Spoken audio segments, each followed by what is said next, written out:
Bienvenidos. Ahí está. Vamos a comenzar entonces con esta mesa, la primera vigésimo, no, decimoquinto congreso de AINCRIT, de jornadas de AINCRIT. Eh, y tenemos como primera ponencia de Camila Cereda, de la Facultad de Artes y Diseño de la Universidad Nacional de Cuyo.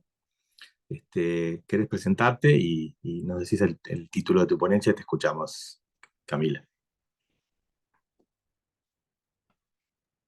¿Qué tal? Mi nombre es Camila Cereda, yo soy profesora de teatro y licenciada en arte dramático de la Universidad de Cuyo, de la Facultad de Artes y Diseño, y en este caso mi ponencia es sobre el registro y el resguardo de la obra inédita de César Coria, folclorista cuyano. Entonces, está deshabilitado para compartir, pero voy a estar en torno a lo que es una breve reseña, resumen de lo que es este trabajo de archivo. Entonces, lo que se propone es un resguardo de lo que es la vida y obra de César Coria. Entonces, a ver, ahí está. Gracias. Entonces, el objetivo de este trabajo es visibilizar la obra del artista que, si bien ha sido un aporte para lo que es el desarrollo de las músicas tradicionales argentinas, específicamente en la región de Cuyo, que es San Juan, San Luis y Mendoza, de este compositor no hay mucho material, no hay gran cantidad de información y no es muy valorada, muy reconocida su trabajo, este, al menos no en esta época, ¿bien? Tal vez hace unos 20 años atrás sí había mucha más presencia de él en lo que eran medios locales. Entonces, César Coria es un cantor popular que ya tiene 78 años, ahí está. Nació en agosto y la familia Coria tenía un cancionero y además se buscaron videos que estaban en YouTube que no tienen ningún otro tipo de registro. La obra de César no está registrada en SADAIC, no está registrada en propiedad intelectual, es una persona ya mayor y que se van a hacer una serie de entrevistas a familiares y también al artista y también se ha recopilado algunas revistas, algunas veces que lo nombraron en revistas en Estados Unidos. El artista vive 10 años en Estados Unidos, entre el 2000 y el 2010 aproximadamente. También estuvo por España y se ha dedicado a difundir la música tradicional en distintos lugares de lo que es la región de Cuyo y también en alrededores en Argentina. Nació y se crió en Santa Rosa, viene de una familia de músicos, su papá Ranulfo Coria sí tiene registros en SADAIC, una familia de 9 hermanos y 6 hijos, su pareja es Lourdes Ferreira, su esposa, con quien ha dedicado los últimos años a lo que es la difusión de su música, y la familia canta para alegrar las fiestas. Se trata de una herencia, un destino, algo que en la entrevista Mariano Coria destaca que es algo que se disfruta dentro de la familia. Si bien ha sido la gran mayoría de su carrera como solista, ha estado en grupos como Cantores de la Carrodilla, Los Nacionales, Los Percherones, y también participó en Canal 9 en un programa que se llama De Todo Corazón, que se transmite en vivo acá en Mendoza, y en Radio Nacional muchísimas veces. Bien, en cuanto a las temáticas de sus obras, se denota lo que es la necesidad de cantarle al amor. Entonces son historias que tienen que ver con mujeres, algunas son parejas,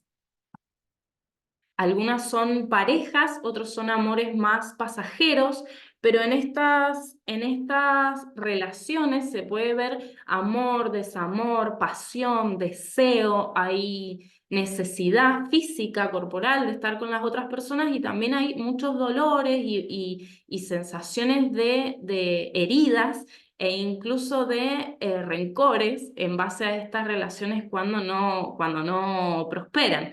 Por otro lado, hay algo muy bonito que, bueno, los destinatarios de sus canciones principalmente son la familia, los amores y los amigos. Entonces, la verdad que lo que es el ámbito de las peñas y estos eventos folclóricos se dan vínculos muy cercanos, personas que se conocen hace mucho tiempo y se dedican, sobre todo ocasionalmente, a lo que es la música, a cantar. Entonces, dentro de sus canciones también hay mucha identidad cultural. Esta identidad tiene que ver, por un lado, con la naturaleza, con cómo es el paisaje de la región, los valles, las montañas, el río, el calor, hay contexto de vendimia, también hay contexto de fiesta, de tradición, de alegría, donde nos reunimos y llegan los cantores desde distintos lados a cantarle a la tradición. Sobre todo es un ambiente de tradición, de identidad cultural y lo que es este sentimiento argentino, lo que se puede ver más en algunas canciones que él produce, que él compone estando en Estados Unidos, que permite como una lejanía. Ya se nota sensaciones en torno al desarraigo, la nostalgia, la tristeza, la lejanía, y se puede observar también cierta crítica social en cuanto a la injusticia, la corrupción, la venta de tierras hacia los extranjeros, el asunto de las elecciones, de pensar bien en cuanto a lo que se va a decidir, esto sin un tinte declaradamente político por un partido o no, sino más bien hacia la historia argentina en los últimos 20, 30, 40 años, que él empieza a componer ya siendo chico incluso. Entonces, este cancionero, lo que se pretende con este proyecto de investigación en el que ahora estamos, se propone generar un cancionero. Al día de la fecha hay 60 canciones, al menos,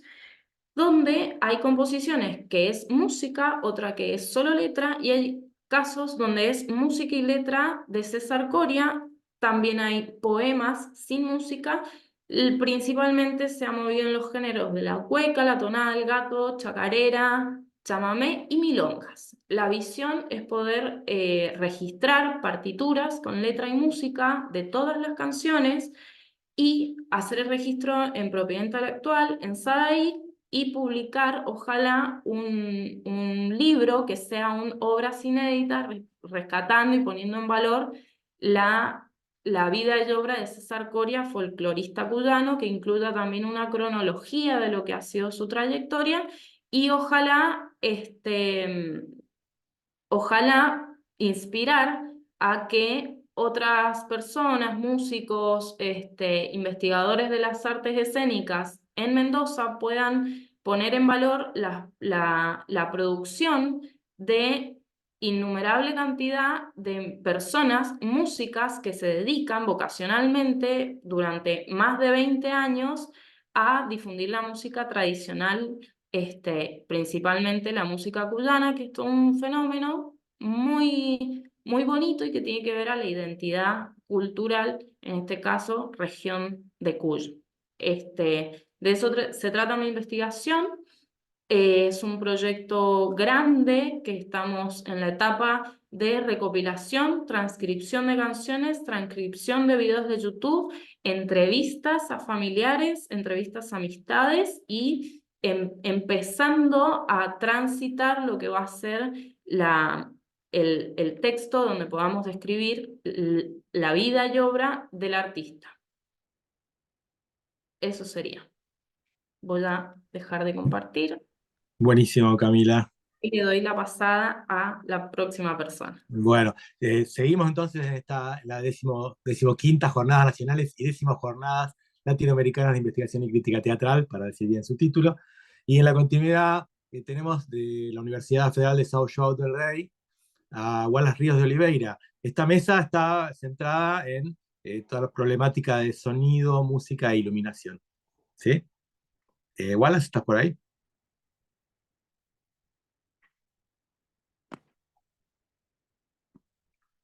Olá, tudo bem com vocês? Me chamo Wallace Rios, eu sou aqui do Brasil. Eu estou fazendo meu mestrado na área de iluminação. A minha pesquisa ela é voltada às práticas laboratoriais e à formação técnica em iluminação cênica no Brasil. Eu tenho feito um levantamento histórico das relações educacionais aqui no Brasil, diretamente voltado à ideia do ensino médio, né?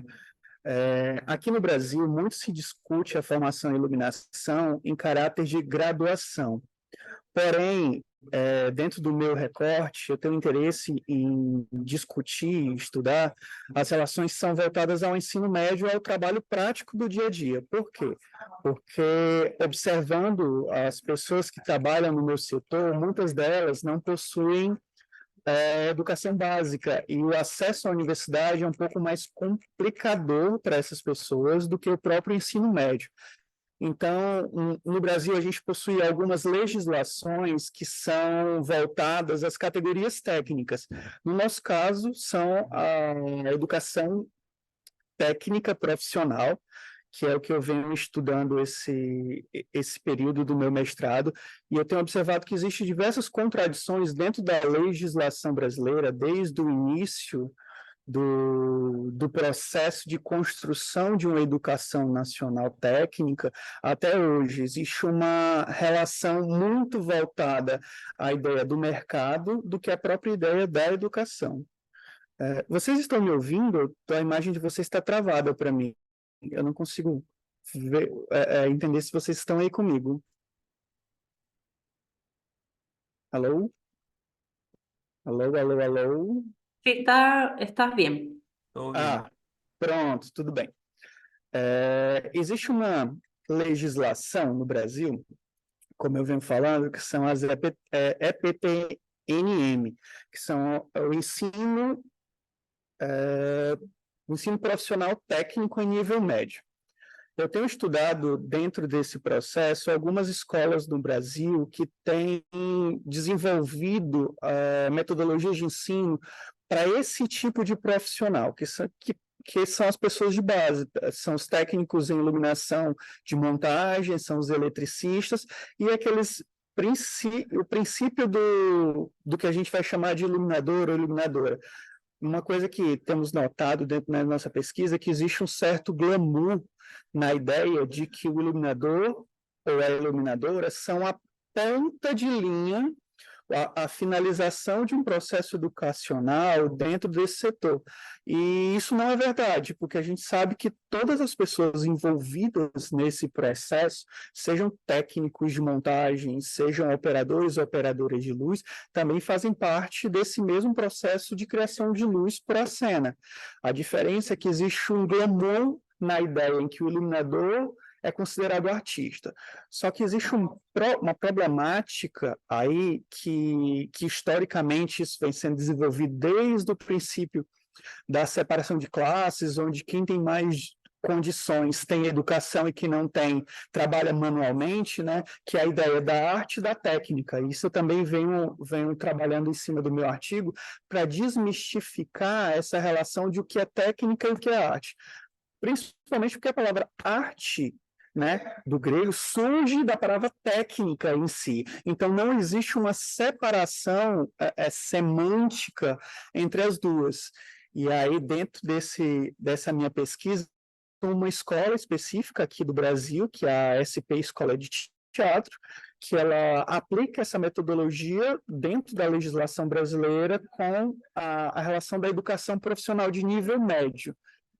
Eu tenho batido muito nessa tecla aqui, porque existem muitos encontros e a maioria desses encontros voltados à educação se propõe a criação de cursos de graduação. Só que a grande maioria das pessoas que trabalham nessa área são pessoas que vêm de comunidades carentes, com escolaridade baixa, e que esse acesso é um pouco mais dificultoso. Então, em resumo, esse trabalho que eu quero apresentar, que eu vou apresentar como artigo, faz uma releitura das leis no Brasil relacionadas à educação técnica, que isso vem desde o Primeiro Império. Então, eu faço uma releitura do Primeiro Império até os dias atuais, do que a gente tem de legislação referentes ao ensino profissionalizante no Brasil. E aí eu quero trazer isso para dentro da iluminação, porque a gente não tem um curso nessa categoria voltado à iluminação. A gente tem no Brasil, dentro do Catálogo Nacional de Cursos Técnicos, apenas 4 cursos voltados às artes cênicas, que é cenografia, figurino cênico, design e técnica de palco. Então, toda essa pesquisa vai nesse sentido de entender quem são esses profissionais que trabalham na área técnica, quais são as legislações vigentes hoje no país e como a gente consegue abrir caminhos dentro de escolas, sejam escolas técnicas de nível médio, sejam organizações sociais de cultura, para que a gente consiga formar mais pessoas com qualidade e não apenas com competência. Existe uma diferença lógica para a gente, né, na relação de competência e qualidade. Qualidade é a capacidade da gente de executar uma determinada função a partir de diversos atributos que não são só apenas o fazer, o ato manual, mas sim a compreensão estética, a compreensão social, a compreensão de outros aspectos, além do ato do fazer, que seria, no caso, essa outra relação, né? Em suma, meu projeto corre em cima desse assunto. Em breve eu apresento o artigo completo para vocês, mas eu acho que é isso que eu tenho por hoje para apresentar. Obrigado.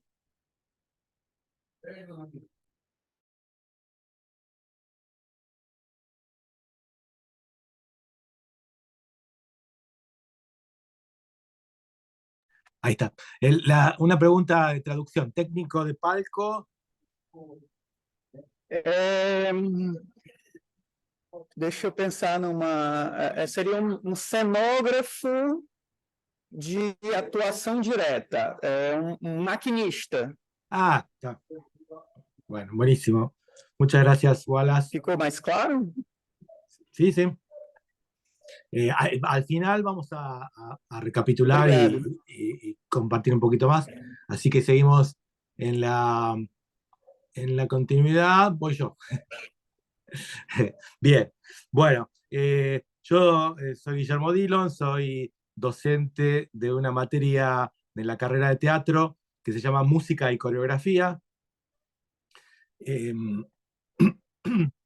Y hace bastantes años, casi más de 20 años, que trabajamos la temática del diseño sonoro, de la música, dentro del discurso de trabajo teatral.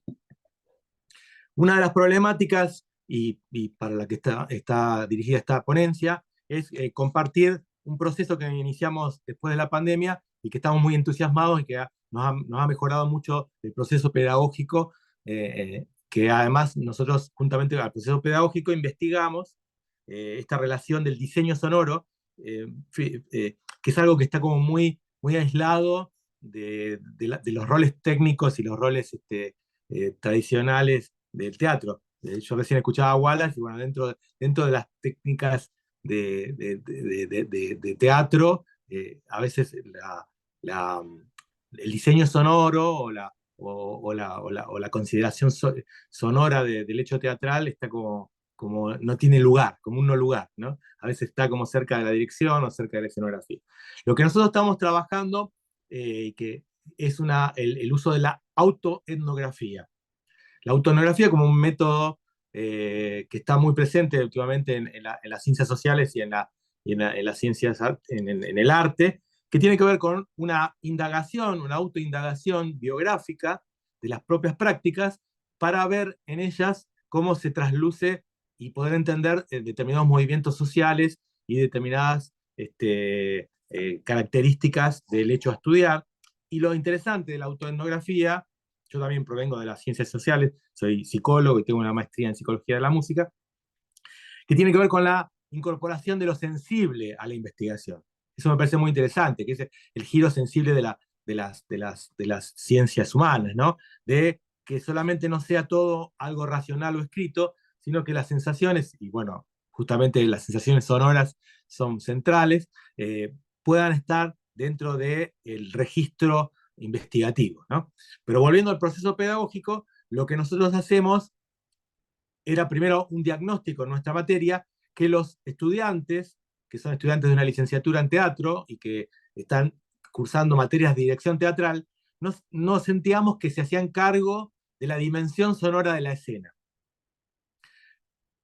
Nosotros dábamos una materia que estaba armada más como elementos básicos de conocimiento sonoro, de poder pensar las funciones de la música en los discursos, sobre todo en el discurso audiovisual, que es donde más escritos hay, pero también hacíamos una aplicación al discurso teatral.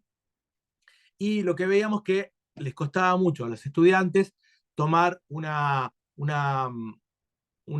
actitud de creadora a la hora de presentar sus trabajos finales, que en general es armar una escena, ¿no? Porque justamente es música y coreografía, la idea es poder trabajar con un diseño sonoro y corporal de una producción dramática, dentro de lo que sería la acreditación de la materia. Y veíamos entonces que les costaba aplicar lo que veíamos de esta dimensión sonora del hecho teatral cuando veíamos las producciones. Eran producciones que eran muy estándar, ¿no? Que en general tienen que ver con cómo se usa la música en las producciones audiovisuales, ¿no? No había mucha búsqueda o exploración. Entonces lo que empezamos a hacer es esta autoetnografía que tiene que ver con hacer un recorrido biográfico eh, de sonidos, músicas y campos sonoros este, paisajes sonoros que tengan que ver con la historia de cada estudiante. Y realmente eso ha ampliado y ha abierto muchísimo la calidad de las producciones, eh, y también el desafío de generar escena teatral con materiales puramente sonoros. Porque en general la creación está como más centrada en algo visual o en algo más racional. Y hemos visto realmente que dispara a partir de la ambigüedad y la inestabilidad de lo sonoro. Tratamos inclusive de ser estrictos en que sean imágenes sonoras las que puedan traer de su historia, y en un primer momento hacemos un acopio de todas esas imágenes y después empezamos a seleccionar cuáles podemos después vincular con el trabajo escénico. Pero realmente son súper interesantes, teniendo en cuenta esta posibilidad de metonimia y metáfora que viene, digamos, desde el psicoanálisis. Podemos tomar esta cuestión de la parte por el todo que tiene el sonido, esta posibilidad de condensar sentidos, y realmente nos posibilita desarrollar creaciones que realmente son, digamos, en tantos años de tratar de posibilitar que haya un diseño sonoro de la música. Estos últimos años, a partir de implicar la propia historia de los estudiantes y trabajar desde una evocación sonora y desde paisajes sonoros, nos ha cambiado radicalmente la riqueza creativa de esta experiencia. Tanto que iniciamos un proceso de investigación que se llama sonoturgia, que es un poquito lo que estamos comenzando como grupo de investigación, y que empezó como algo pedagógico y ahora es un elemento de investigación. Tomamos el elemento de sonoturgia, que lo toma un autor que se llama Pablo Iglesias Simón, pero él lo toma más como escenografía sonora, como diseño sonoro, algo más técnico, pero nosotros lo ampliamos a sonoturgia expandida, pensando en creaciones escénicas o performáticas que tengan un origen en algo sonoro. También la palabra sonoturgia hay un autor francés, Jean-François Augoyard, que es muy interesante, que trabaja la cuestión del sonido en las ciudades y cómo se inserta lo sonoro en lo cultural, y toma esto de la fonurgia. La fonurgia como la forma activa y creadora del sonido, ¿no? Como, el ejemplo más grande es el Big Bang, ¿no? Como origen de todo, como el sonido como origen de la creación. Bueno, tomando estos conceptos, estamos armando este dispositivo pedagógico y creativo de crear escena a partir de materiales sonoros.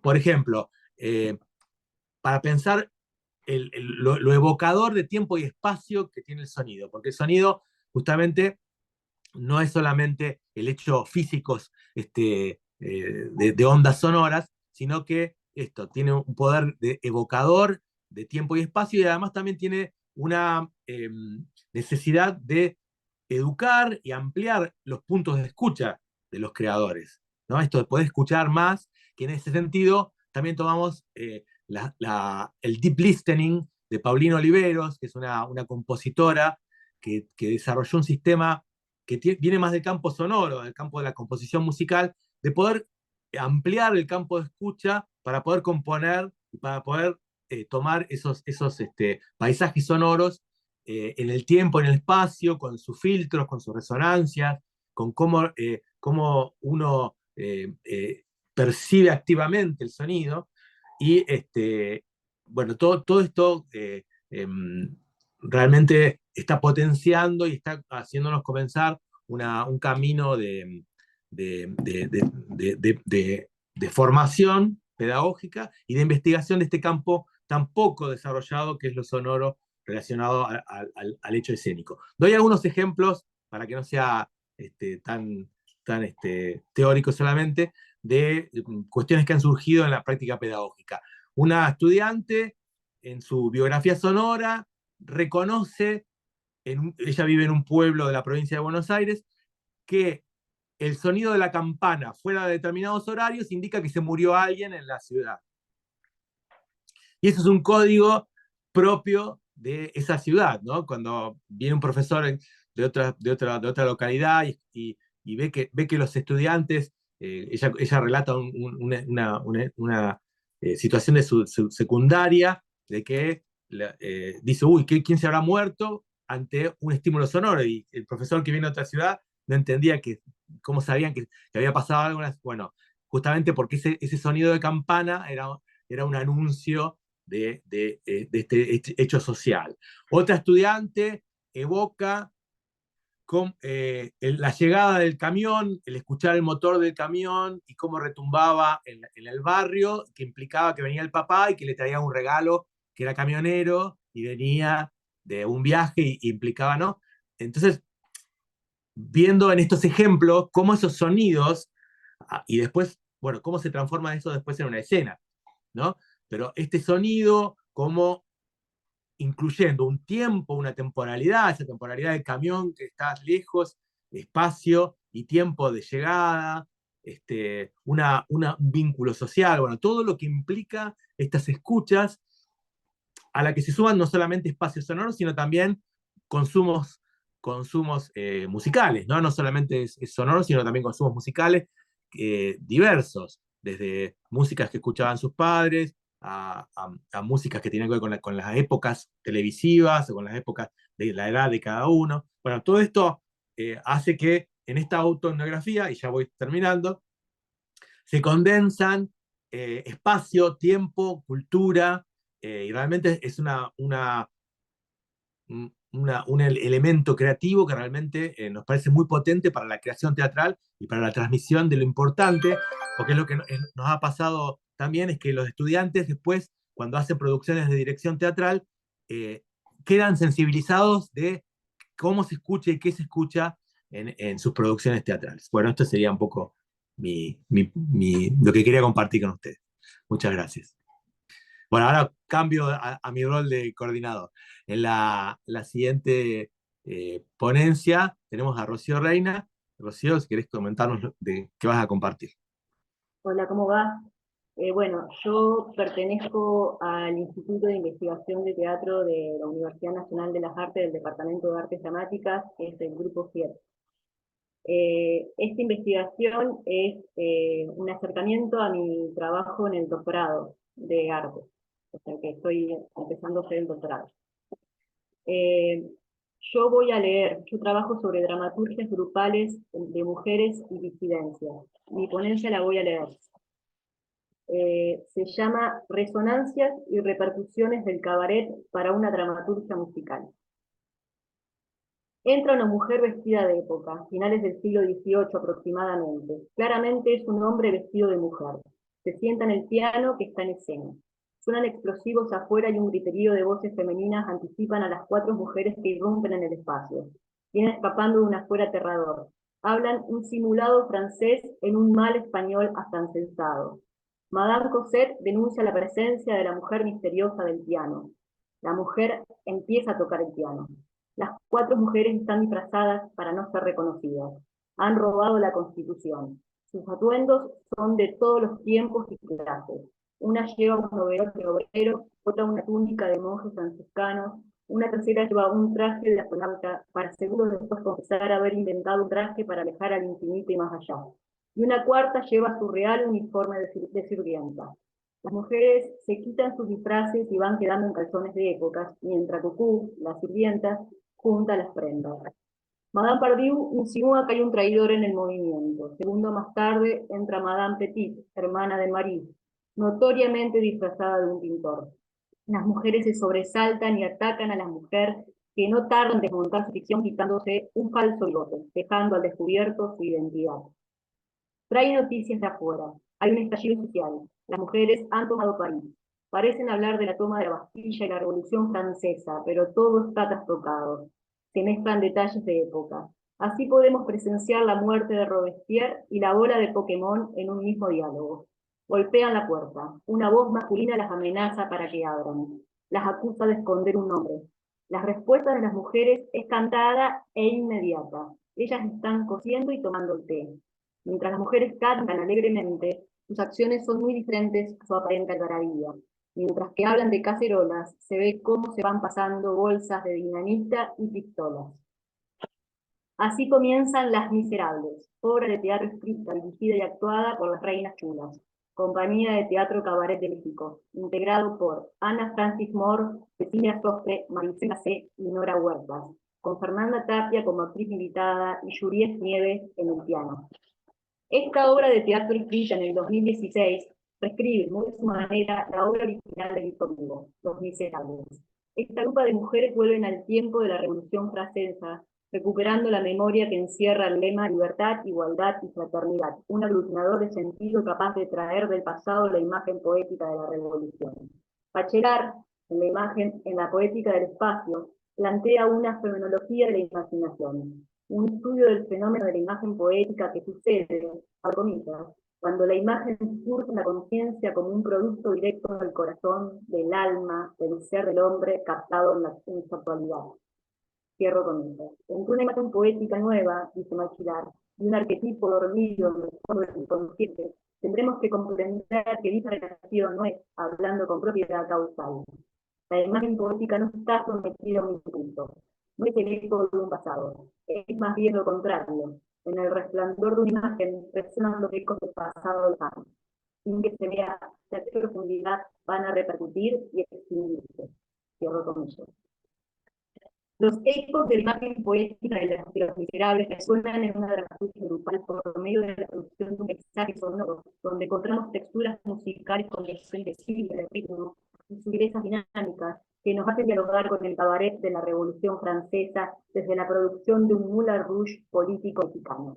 Hay un desplazamiento de la imagen revolucionaria precedente a una nueva performatividad que desmitifica y mueve de lugares comunes el gran gesto de los géneros hegemónicos y de las formas tradicionales para producir dramaturgia, distanciándose de un canon escénico tradicional y cuestionando la desigualdad de género, de clase y la homofobia, entre muchas otras banderas que levanta el cabaret político mexicano surgido a finales de los 70. Para Álzate, abro comillas, un ambiguo fértil territorio que se nutría de las artes dramáticas académicas, así como de manifestaciones culturales y escénicas populares. Cierro comillas. En este tipo de escenas se mezclaban distintos géneros teatrales como la tragedia griega, el cabaret alemán de posguerra, la ópera, la comedia del arte, el stand-up, las iconografías y mitos prehispánicos, el teatro de revista, el teatro de carpa, instalándose así un versátil juego escénico que busca desmontar por medio de una crítica afectiva las jerarquías impuestas por la historia del poder palologocentrista. Así como las reinas chulas toman como imagen poética argumentativa la obra de Víctor Hugo, también hacen uso de la imagen poética del cabaret para componer la escena. Su estructura musical y escénica se filtra en esta revolución donde 5 mujeres buscan reescribir la Constitución tras descubrir que ni ellas, ni sus voces, ni sus aspiraciones están representadas en la Declaración de los Derechos del Hombre y del Ciudadano, porque no son hombres y por lo tanto tampoco ciudadanos. Las Cuerpas Vivientes actual trae el acontecimiento pasado al presente, por medio de la imaginación y la producción poética musical. Los Miserables expanden su resonancia poética en nuevas revoluciones sonoras, en un volverse a dar que está modalizado, performateado por un presente disruptivo, conservando el dinamismo propio de la imagen poética inicial para devenir en una poesía musical capaz de captarnos enteras por medio de la resonancia y repercusiones que calan en la historia colectiva de un pueblo, produciendo desde un universo sonoro complejo y detallado, una memoria anticapitalista y contrahegemónica experimentada, capaz de crear una experiencia de ficción que dialoga con el fantasma del pasado. Esta charla espectral ficcionaliza la historia, produciendo una memoria destructiva, ejercitando la crítica desde la imaginación por medio de los movimientos de construcción y destrucción, produciendo una revolución documental, una memoria progresiva de una historia discontinua, presentando la posibilidad de habitar una dramaturgia translingüística compuesta por mujeres, por cuerpos actantes y escénicas, sonoras, físicas y textuales. Las Miserables, reinas chulas, dieron vuelta al reloj, giraron la historia, invirtieron el recorrido de la arena. Entre la toma de la Bastilla, la cabeza de Robespierre y la iglesia de Notre Dame, esta grupa altera musicalmente los tiempos de la realidad y con ellos los sueños, deseos y pulsiones de un discurso silenciado, donde el afecto, la ternura, se vuelven revolución bajo las polleras, en camas extramatrimoniales o en la exigencia de las clases trabajadoras por una distribución de las riquezas. Esta grupa de mujeres cabareteras quieran el género escénico tradicional para su propia producción musical, una que busca justicia social.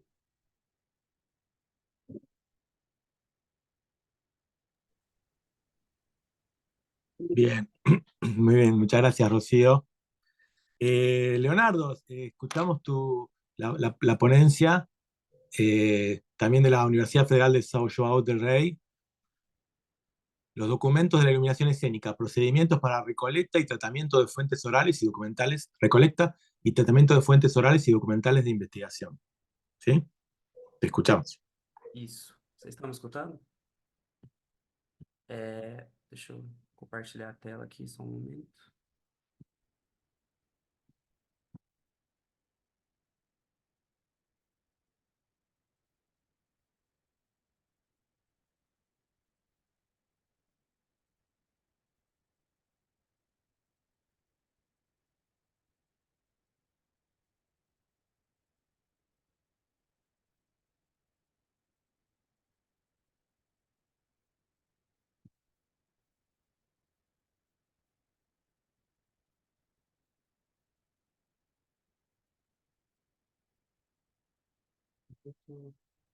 Então, olá, tudo bem? Bom dia. Meu nome é Leonardo Guilherme Silva, sou estudante de teatro da Universidade Federal de São João del Rei, aqui no Brasil. Eu vim apresentar o projeto Os Documentos da Iluminação Cênica, Procedimentos de Coleta e Tratamentos de Fontes Orais e Documentais de Pesquisas, pelo orientador e professor Beirilo Luiz de Ironocella, com os bolsistas Gabriela Ciâncio, Leidiane Assis, Leonardo Guilherme Silva e Michael Silva de Souza. Essa comunicação ela tem como objetivo apresentar os procedimentos empreendidos pelo nosso grupo de bolsistas, né? Que se chama a Documentação da Iluminação Cênica como modo de fazer, formação e transmissão de conhecimentos, desenvolvido aqui na UFSJ, a Universidade Federal de São João del Rei. A gente tem como objetivo concentrar esses procedimentos em coleta, tratamento e análise de depoimentos orais e documentos da iluminação cênica, tanto no Brasil quanto na Argentina e na Itália. O foco é tentar entender quais são, como são e quais as finalidades dos documentos produzidos durante o processo criativo da iluminação para a cena. Assim, a gente descreve o procedimento de coleta, tratamento, incluindo fichas de catalogação e de análise, apresentando os instrumentos de primeira análise, tanto dos depoimentos orais quanto dos documentos coletados. Então, o projeto ele vai visar responder questões sobre a composição, organização e origem desses documentos, além de questões técnicas, culturais, políticas e econômicas, que são envolvidas em sua produção. O foco vai ser estabelecer modelos de produção documental, tanto para uso pedagógico em cursos formais de iluminação cênica, quanto para a constituição de acervos documentais que contemplem informações sobre o trabalho técnico da cena. E para isso, a gente tem algumas etapas nesse processo. O primeiro é o roteiro. O roteiro, ele é basicamente uma série de perguntas que a gente faz para os entrevistados, né, para a gente conseguir entender o que eles consideram como um documento de iluminação.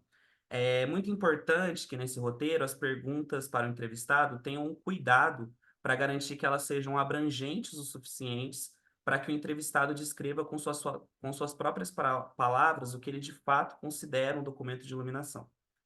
Depois a gente tem a entrevista e a coleta de documentos. Essa coleta de documentos a gente pede para que o entrevistado envie o que ele considera um dossiê ou documentos do trabalho dele durante um processo de cena e tudo mais, para a gente poder guardar, estudar e analisar. Depois a gente faz as fichas de catalogação. Após isso, a gente tem a transcrição do áudio e vídeo para o texto. Depois a gente faz uma análise individual e comparativa desses documentos. Depois a gente faz um cruzamento entre a análise e o material didático, né?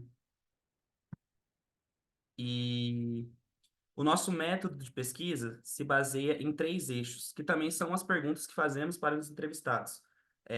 O primeiro eixo é o do entrevistado, onde a gente pergunta o nome da profissão, depois a gente pede para ele descrever a profissão. O segundo eixo são os documentos, que são os registros e documentos que ele produz, e a gente pede para ele dizer quais são, e também pede para ele descrever esses documentos, né? E o último eixo, o terceiro eixo, é o de armazenamento, que é como e para onde ele destina esses registros e documentos. Aqui a gente separou... não. Aqui a gente tem as fichas de análise também. As fichas de análise, elas são...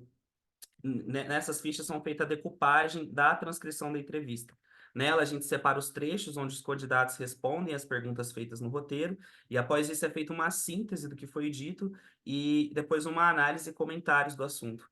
E, por fim, é feita uma análise comparativa entre os registros, né, também os documentos entregues pelos entrevistados ou os que eles citaram, e o material coletado. Aí que aqui a gente trouxe dois exemplos, na verdade, de iluminadores que participaram da nossa pesquisa. Ele é brasileiro, aqui de São Paulo, o nome dele é Guilherme Bonfante, e a outra ela é da Argentina, que ela se chama Eli Schirlin. E aqui algumas perguntas, separamos 3 perguntas que a gente fez e algumas respostas que eles deram. A primeira é como nomeia a profissão? O Bonfante ele responde: então seria um artista da luz.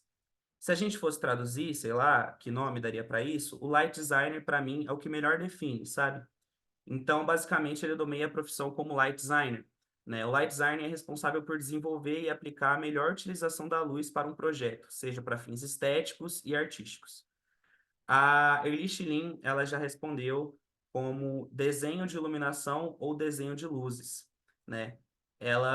O que é isso? É basicamente o artista responsável por ter o domínio técnico e artístico da linguagem da luz, né? E que consegue se comunicar através dela para criar conjuntamente com outras linguagens o espetáculo. A segunda pergunta foi os tipos de documentos produzidos. O Bonfante, ele responde: planta, roteiro, lista de equipamento. Eu acho que basicamente o que eu tento deixar guardado para que esse espetáculo depois possa ser refeito. Eu acho que é a planta técnica como terminou, como ficou. A lista dos equipamentos, a lista dos acessórios e o roteiro de operação. A Eilish Lin, ela já responde... Só um minuto.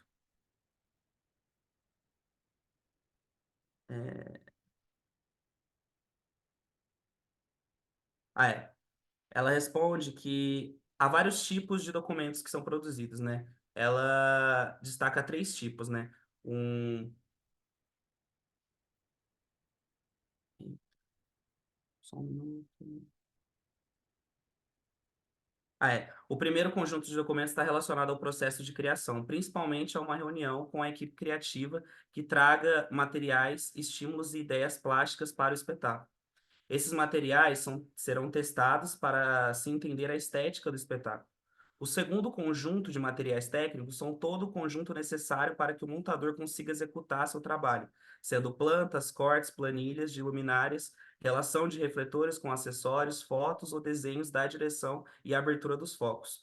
O terceiro conjunto pessoal do processo de criação consiste de tudo que ajudou o desenhador a pensar e idealizar a iluminação, como vídeos de ensaios, fotos, anotações, desenhos em camadas, sendo a primeira de uma determinação de atmosferas de cada cena e espaço, a segunda uma planta dos objetos e a terceira um mapa de movimentações. E a última pergunta são os métodos de armazenamento dos documentos. O Bonfante já respondeu. Eu tenho documentos, eu tenho que dar uma fuçada, né? Porque é uma bagunça. Eu tenho lá meu Dropbox, meu HD, tenho muita coisa guardada. Eu tenho a planta, por exemplo, planta física, pasta. Então, basicamente, o Bonfante guarda esses registros em vários HDs em pastas físicas, né? A Elixilin, ela respondeu que ela guarda todos os documentos que produz e cópias dos oficiais, principalmente de espetáculos que fazem diversas temporadas ou circuitos de apresentações em diversos lugares. Quando tem tempo, ela tenta organizar e limpar um pouco dos arquivos acumulados, principalmente de vídeos de ensaio, para guardar somente os que tenham sido significativos para o processo de criação. Então, seu objetivo em guardar tudo é principalmente didático, uma vez que ela também usa esses materiais na faculdade que ela leciona, né, a UNA. E agora as considerações finais. Bom, a gente está terminando a etapa de transcrição das entrevistas, iniciou a análise comparativa. A gente está entrando numa nova etapa do processo, que é realizar comparativos entre as entrevistas e os manuais de iluminação cênica. Então, a gente tem como objetivo elaborar um documento único e descritivo sobre esses documentos mais recorrentes e significativos no processo de criação de luzes para o espetáculo, e a data de finalização está prevista para o ano de 2025. E aqui a gente tem as nossas referências bibliográficas e eu encerro a minha fala. Bueno, muchas gracias, Leonardo, y a todos Muito obrigado. los compañeros de esta mesa. Podemos abrir ahora un poco la charla, que pensando en lo que han compartido, lo que hemos compartido todos, incluyéndome, pensaba esta cuestión del registro sensible de hechos que si no se perderían, ¿no? De algo de lo no visible, lo no registrado, y la dificultad además de registrar cosas que en general, como yo hablaba de lo sonoro, siempre queda lo visual o lo más pregnante o lo escrito, y hay espacios como, bueno, esto de la iluminación, que junto con el sonido siempre queda como algo extra que no queda registrado. Eh, las canciones populares, como comentaba Camila, y esta cuestión de las poéticas que no son tan tradicionales como las poéticas del cabaret. Yo pensaba también en el café concert, ¿no? Que son espacios que han crecido a la vera de los discursos oficiales, ¿no? Eso era un poco lo que me quedaba pensando después de escucharlo. No sé si alguien quiere compartir algo más. En lo personal, a mí me parece como, me interesa mucho lo que es cómo abordar o de dónde abordar una dramaturgia, que es un poco a lo que me dedico, entendiendo dramaturgia no como el texto escrito, sino la escena viva, la escena que sucede. Y me interesa ver cómo es la modificación o cómo el cuerpo de la actriz, el cuerpo del actor, la cuerpa de la actriz, puede ser, toma los elementos, no es que va, o sea, es parte, toma ese elemento, se lo hace suyo. Tanto como esto que me interesa muchísimo, esto de las sonoturgias, me parece que es súper interesante. ¿Cómo se llama el autor? No, el autor es Pablo Iglesias Simón. Si vos Ajá, googleás sonoturgia va a aparecer eso, pero realmente lo tomamos como la palabra, pero después la desarmamos, porque él la toma la sonoturgia como algo más de diseño escénico técnico, casi como la iluminación, ¿no? Pero bien, nos gustó la palabra para muy desarrollarlo. bueno. Me encantó eso, o sea, esa terminología. Y cómo también en esta búsqueda de dramaturgias por ahí transdisciplinares empieza a aparecer esto de lo popular, ¿no? Esto que parece ser que está enterrado allá en un pasado y que ha quedado, como es popular, ha quedado fuera, o sea, de un registro. Esto del archivo que habla Camila, de poder traer un archivo histórico, de poder traerlo al presente, también es muy interesante y es como apropiarse desde una dramaturgia de este archivo. Sí, Me bueno, quedé, y la cuestión del archivo, como también hablaba Leonardo, eh, cómo hacerlo también que sea accesible, ¿no? Y una de las cosas que yo pensaba, no sé si se entiende el español, Leonardo, de cómo registrar lo digital, ¿no? Yo pensaba también en las plantas de los programas ahora para iluminación, qué difícil esto que se pierda en la nube, las cosas, ¿no? Eu não entendo muito espanhol. Se Ah, tiver, eu acho que o Wallace, ele é brasileiro, se ele quiser traduzir para mim a pergunta, acho que seria melhor. Wallace, activa micrófono. Desculpa, Guilherme, você pode repetir a pergunta? No, ¿cómo registrar lo digital? Hum, Los vídeos, las plantas de los programas de software de é, ex- iluminación. a- aqui no Brasil a gente tem um conflito de informação em relação a como a gente vai registrar, porque muitas pessoas acham que apenas a planta de iluminação é o único documento que pode servir como base para ser produtivo. Porém, a gente já sabe que os desenhos 3D, as plantas que são feitas computadorizadas, filmagens e a documentação técnica são todos documentos que podem fornecer historicidade para esse processo. Só que, ainda como, a partir do meu pensamento, dentro do que eu venho estudando, existe a problemática da educação em que restringe esse conhecimento mais técnico e aqui a gente não tem uma estruturação formal, por exemplo. Na arquitetura, a gente entende na arquitetura no design, que é a minha área, a gente tem as plantas arquitetônicas que têm uma normatização, em que qualquer pessoa que seja arquiteto ou design vai ler essas plantas a partir de um conhecimento específico de sua área. Na iluminação, a gente tem um problema aqui no Brasil, que é muito... qualquer pessoa que está desenhando uma planta, ela não tem uma normatização. Então, ela executa essa planta da forma com que ela acha melhor. A maioria dos projetos são feitos de forma artística, ou seja, um documento com cor, com um certo desenho, para fazer esse registro. O Berilo, atualmente, é a pessoa que está mais pesquisando junto com os bolsistas dele da graduação, essa relação de um processo de identidade do que é essa historicidade a partir dos documentos. Então,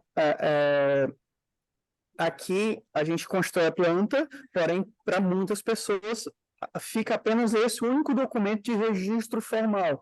Ainda falta a cultura de uma outra documentação cênica, por exemplo, como um mapa de programação de cenas, como um roteiro de execução de cenas, como um diário de produção e criação da iluminação, né? Então, a gente ainda está nesse processo de entender o que isso funciona como documentação, e o Berilo é essa pessoa que está encabeçando no Brasil essas pesquisas.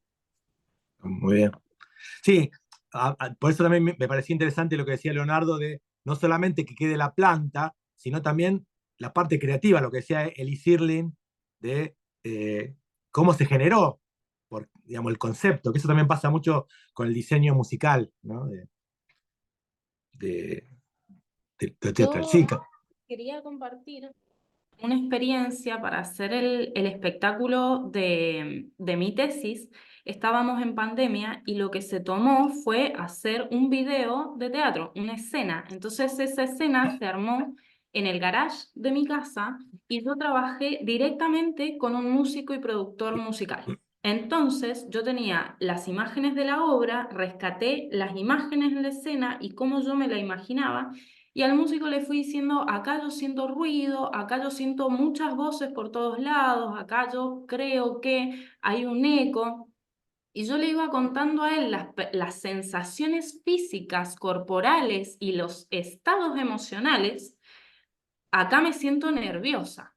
¿Y cómo se traduce eso al sonido? Y se generó una especie de storyboard.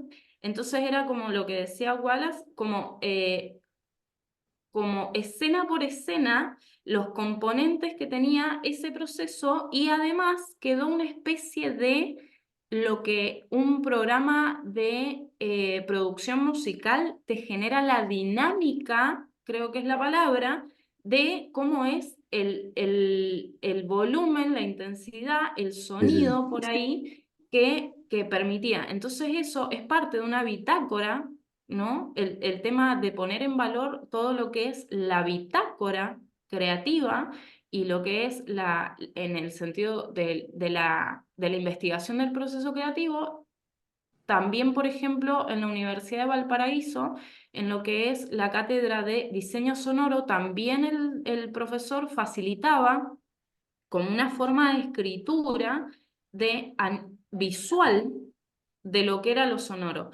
Lo que a mí me invita como a preguntarme es decir, ¿cuántos espacios de circulación y exhibición de ese material creativo a modo bitácora hay disponibles en el entorno?